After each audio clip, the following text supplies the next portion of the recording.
Recently, I appeared on the Piers Morgan Uncensored show. Equating Facebook or Twitter with the government, it is not a public square. No, I'm not. Mark Zuckerberg coming out and saying that now we're going to have more free speech or whatever it is he's trying to say. This is not a pendulum swing. If we were actually going to see a pendulum swing in the other direction, they would keep the fact-checking program, ban the liberal news outlets, and only allow conservative outlets to fact-check posts on Facebook.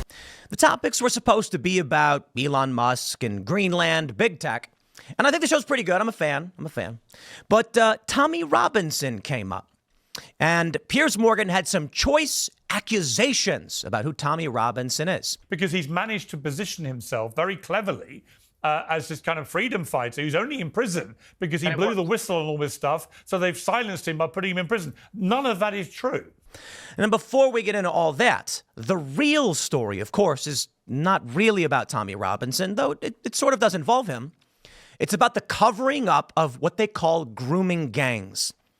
One of the most shocking and horrifying stories I have ever heard in my life.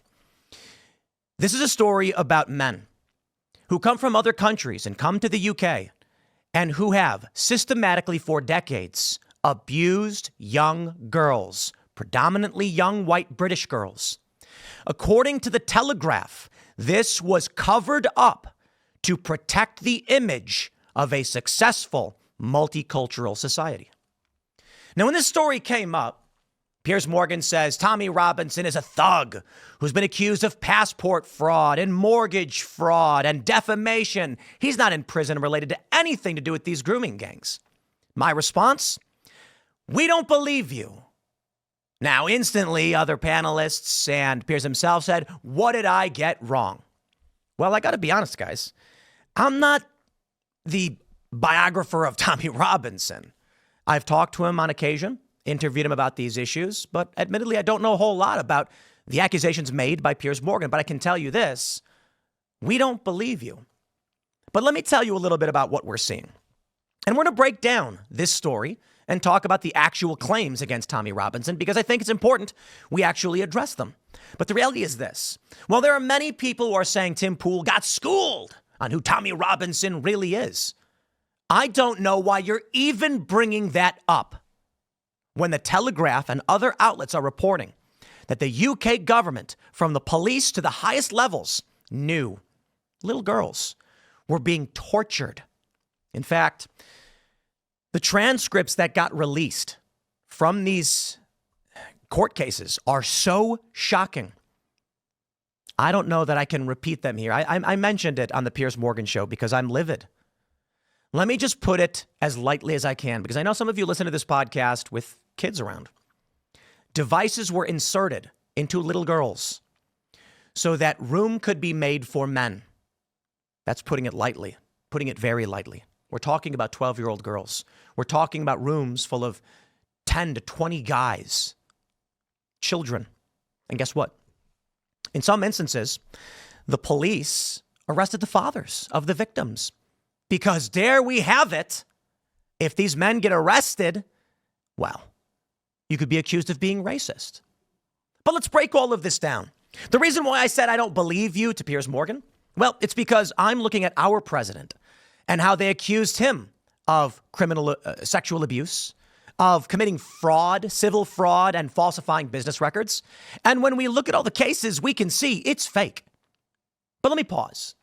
You know what I said to Piers? Maybe you're right. Maybe I don't know about Tommy, but I don't believe you because your government covered up this story.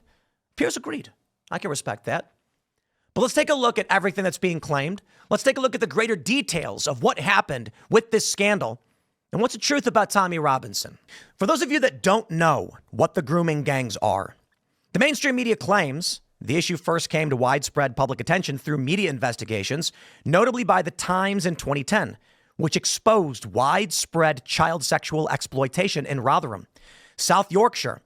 Except Tommy Robinson founded the English Defence League in 2009 to bring attention to the issue. Let's be clear. These grooming gangs are made up of majority Pakistani Muslim men that befriend young, vulnerable girls with gifts, alcohol, or drugs, followed by coercion into sexual acts, including gang rape. These acts often occurred in taxis, hotels, or houses. sometimes involving multiple abusers in a gang scenario. Let's break down the key investigations. Rotherham. A 2014 report by Professor Alexis J. concluded that around 1,400 children were exploited between 1997 and 2013.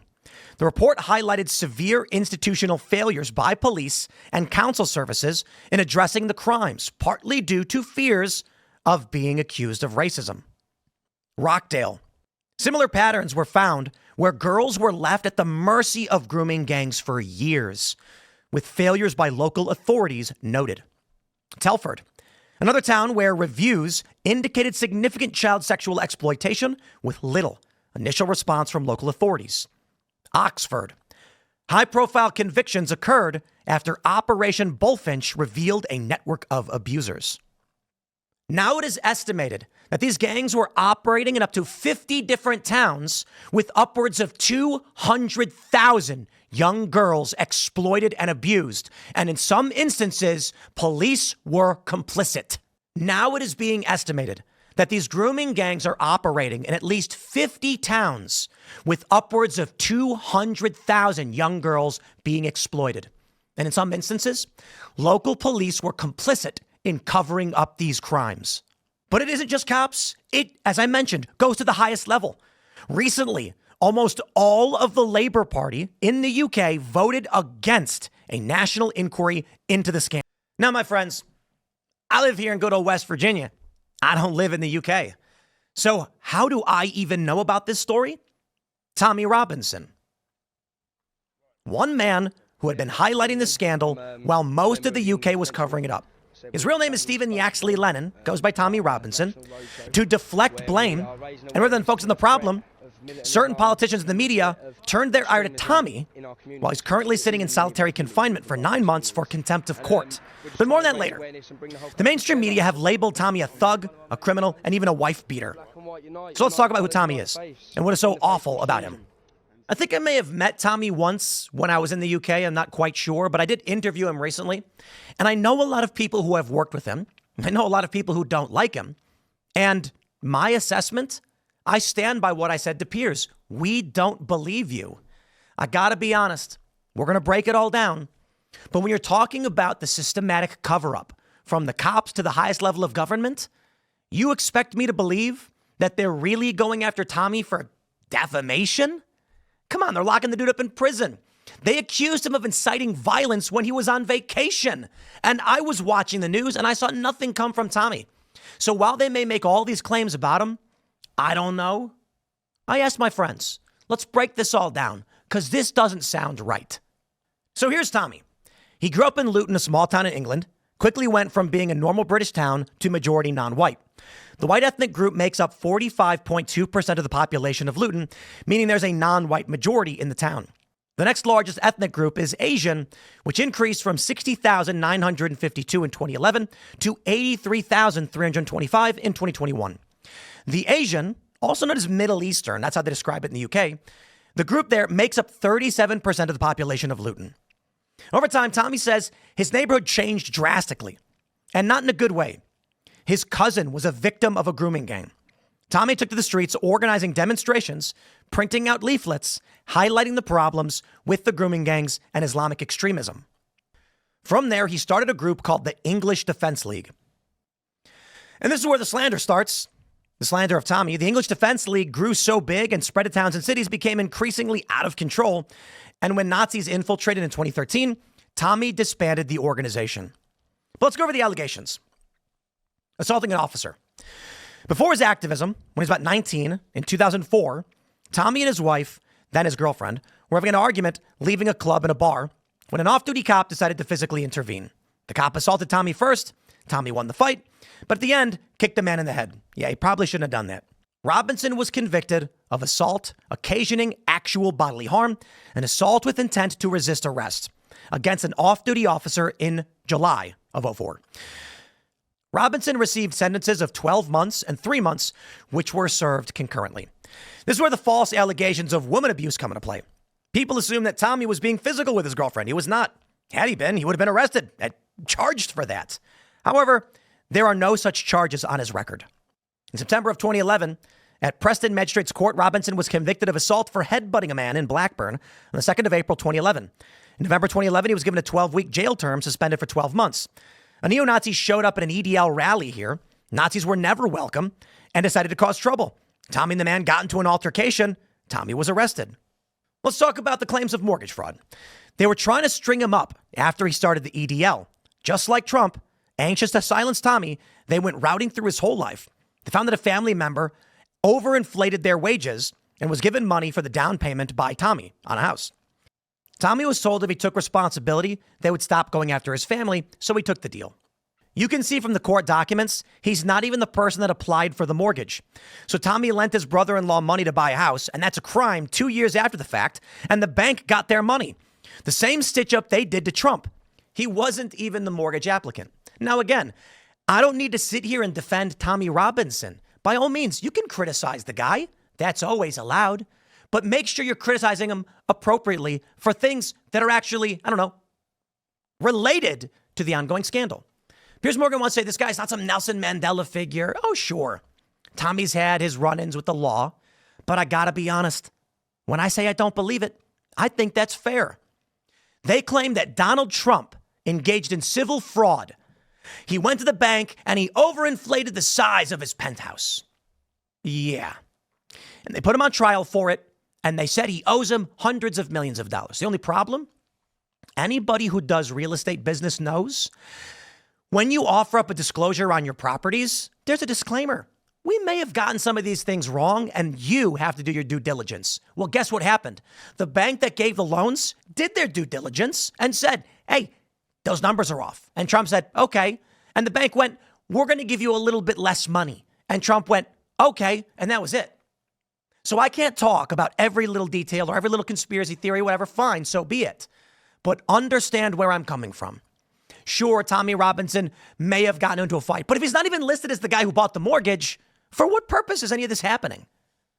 Now, I interviewed Tommy Robinson not that long ago. I told him, bro, if you go back to the UK, they're going to arrest you. And they did. The dude was on vacation, and they claimed he was inciting violence. I remember this story back in 2017. Robinson was charged with contempt of court and convicted. According to Wikipedia, which, we know it's super reliable, it states he had filmed inside Canterbury Crown Court and posted prejudicial statements calling the defendants Muslim child rapists while the jury was deliberating. Judge Heather Norton said Robinson used pejorative language in his broadcast and prejudged the outcome of the trial and could have had the effect of substantially derailing the trial. Clearly from the video, you can see that's not true. The only people that said anything defamatory was the defendants. Also notice some of these guys had their prison bags. The trial was over. The defendants were there to receive sentencing. The whole thing about collapsing a trial was a farce. When you look into the facts, it appears Tommy was convicted of journalism. Yeah, he was there highlighting the issue that they had been trying to cover up. So again, we don't believe you. He checked with the court on the day that he filmed. There was no court reporting restrictions posted as they're supposed to be on the courtroom door. And the clerk said that there was none that they were aware of. Then all he did was ask, how do you feel about your verdict? It's all on video. Nothing defamatory said. And if it was with the UK speech laws, he would have been arrested for that. Instead, he was originally arrested without reason. Then the charge changed to breach of the peace and causing emotional stress to the defendants. 18 hours later, they finally went with breach of court reporting restrictions. To follow came the lies that Piers Morgan repeated. Not to mention, he served time for this, only to have a judge eventually say that the government was wrong. Additionally, the trial was never at risk of collapse. Total BS. But you know what? I'll add this. Piers didn't mention that the case was adjourned after 2 months of solitary confinement and referred back to the Attorney General, only never to be brought again because it was all a sham. Look, I remember watching videos of Tommy Robinson coming out of prison gaunt and disheveled, not being fed properly. Whatever you want to claim about the guy, there's videos I've seen, and we know the UK government covered this up, and the Labour Party does not want an inquiry. So what am I supposed to believe? That some guy is massively famous with huge rallies accidentally? He's just some guy who engages in fraud and con artistry that tricked his way into rallying all of these people to call out a widespread problem that the mainstream media now admits was happening the whole time? Okay, fine.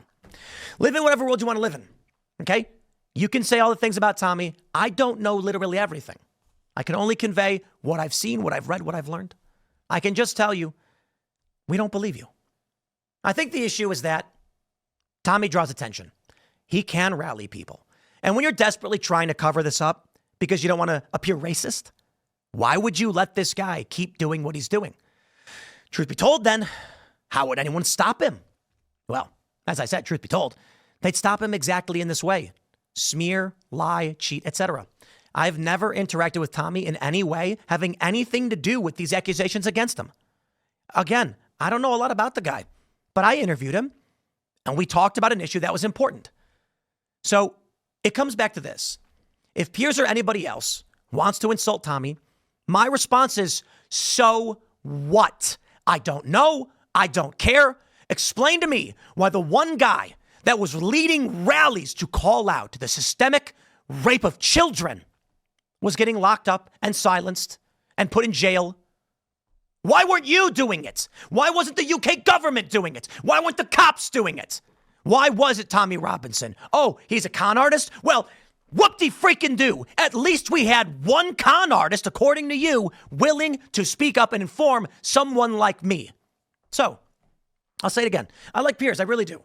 I've been on a show several times. I look forward to going on again. And maybe he just doesn't understand. Maybe he's wrong. Maybe it's intentional. I don't know. But don't you get it? This is why I don't believe you. The things they were doing to these children, man. These transcripts that came out. They fill me with a rage I have never experienced. The horrors. Man, there's so much dirty stuff in this world. And you say Tommy's a con artist. Fine. Whatever. At least I can thank the con artist for letting me know. Because I would not have known about this if it were not for him. So what? Oh, but he defamed someone. Don't care.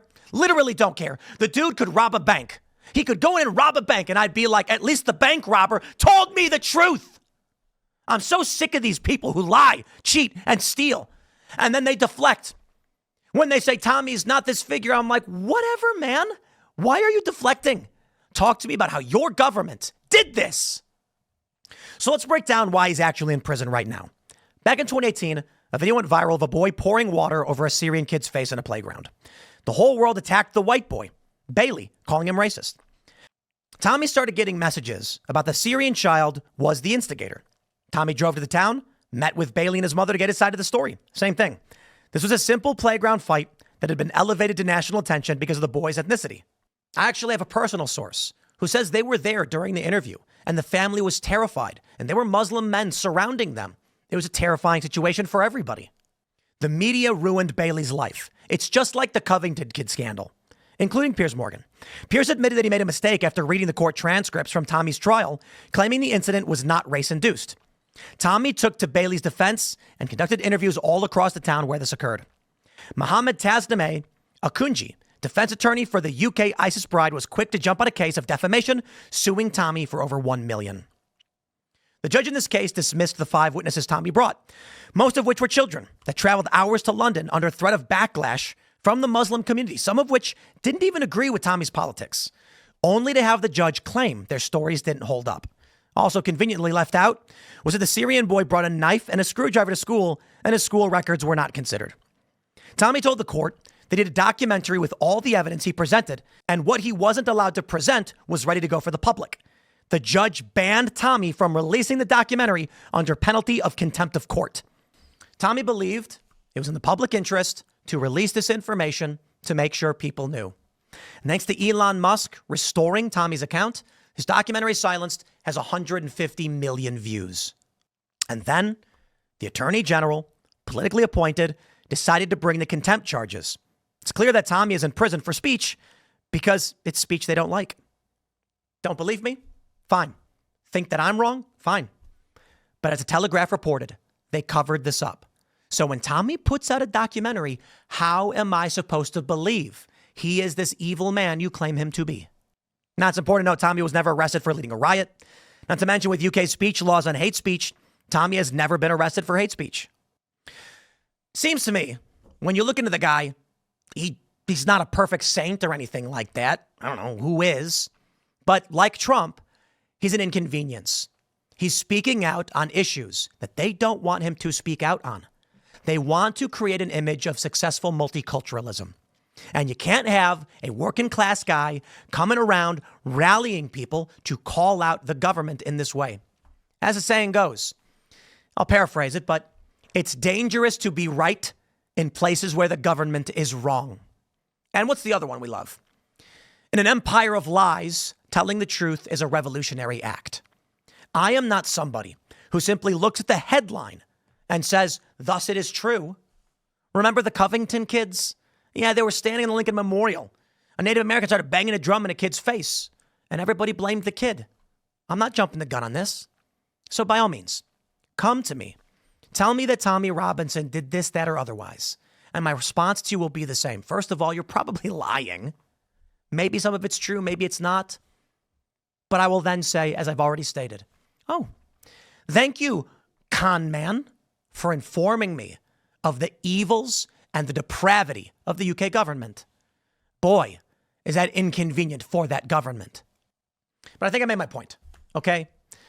There is a problem in the UK. And there's a problem here in the US too, especially with our illegal immigration. And there are governments, be it the US or the UK, that are covering up these crimes. We know in the United States, thanks to Dr. Phil of all people, that children are being pulled across the border with numbers on their arms, and CBP officers are sending them to sex traffickers. We want answers. We want accountability. So here's what I will leave you with.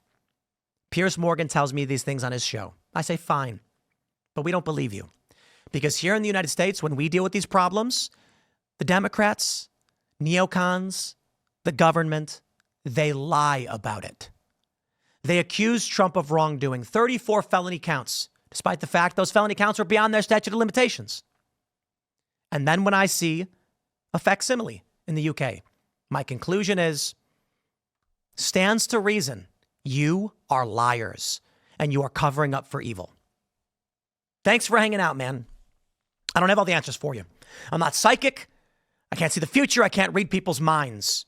But don't you dare come to me and insult my intelligence, okay?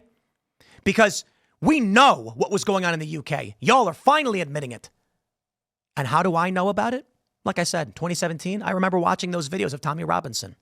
Him being on the ground made me aware of the depravity that was happening in the UK. And they lock him up. And they tell me it's a coincidence. I ain't buying it. Thanks for hanging out, my friends. Smash that like button. Share the show with everyone you know. Become a member over at timcast.com. We got a great episode coming up. Timcast IRL tonight. YouTube.com/TimcastIRL. I'm losing my voice. Thanks for hanging out. And we'll see you all in the next segment. Thanks for watching this clip from the Culture War podcast. We're live every Friday, 10 a.m. to noon. So subscribe and come hang out.